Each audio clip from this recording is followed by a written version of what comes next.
საქართველოს ეროვნულ არქივში მოვხდი 10 წლის წინ. სტაჟირება იყო გამოცხადებული რესტავრაციის ლაბორატორიაში, მახსოვს შევიტანე განაცხადი და დამირეკეს, ამიყვანეს, ძალიან გამიხარდა. პროფესიით ვარ ხელოვნებაცოდნე და ეს სიძველეები, ისტორიულ-კულტურული არტეფაქტები და მათთან ურთიერთობა ყოველთვის ძალიან მიზიდავდა. ხოლო არქივი შეიძლება ითქვას, რომ ერთგვარი ხიდია წარსულსა და აწმყოს შორის, დროისაცავსაც კი შევადარებდი. ვიფიქრებ, რომ კარგი საშუალება იქნებოდა ძალიან სიძველეებთან საურთიერთოდ. და მართლაც ესე აღმოჩნდა. მახსოვს, ჩემი პირველი დოკუმენტი ეს იყო ცნობილი მეცნიერის აკაკი შანიძის ხელნაწერი და პირველი ემოციაც მახსოვს, რომ ვერ ვიჯერებდი, რომ შეიძლებოდა ხელით შევხვებოდი ამ ადამიანის ხელნაწერს.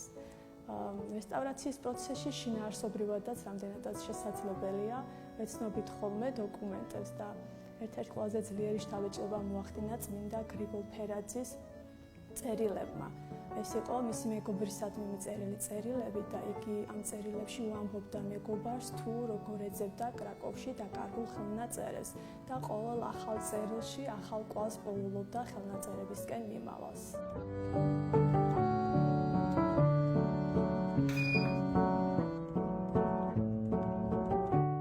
ამჟამად რესტავრაციის ლაბორატორიაში ძალიან მნიშვნელოვან და საპასუხისმგებლო საქმეს ვარ შეჯიდებული. ეს გახლავთ მე-12 საუკუნის ხელნაწერის სახარების აღდგენა. ხელნაწერი გახლავთ სვანეთიდან, ქურაშის თემიდან და ეს არის რიგით მეორე ხელნაწერი, რომელიც სვანეთის მოსახლეობამ გვანდო აღსადგენად. პირველი გახლავთ ლახამულას სახარება. ხელნაწერი დაზიანებულია როგორც ვიზუალურად, ასევე ბიოლოგიურად შეინიშნება ობის კვალი, ამიტომ საჭიროებს სხვადასხვა სახის ადეზინფექციო საშუალებებს და ამ პროცესს ვაწარმოებთ სპეციალურ ადეზინფექციო კალათებში.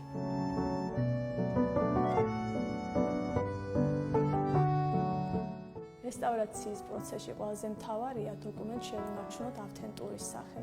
შევინარჩუნოთ იმ სახით, რასაც ჩვენამდე მოაღწია და გავხანძილოთ სიცოცხლე.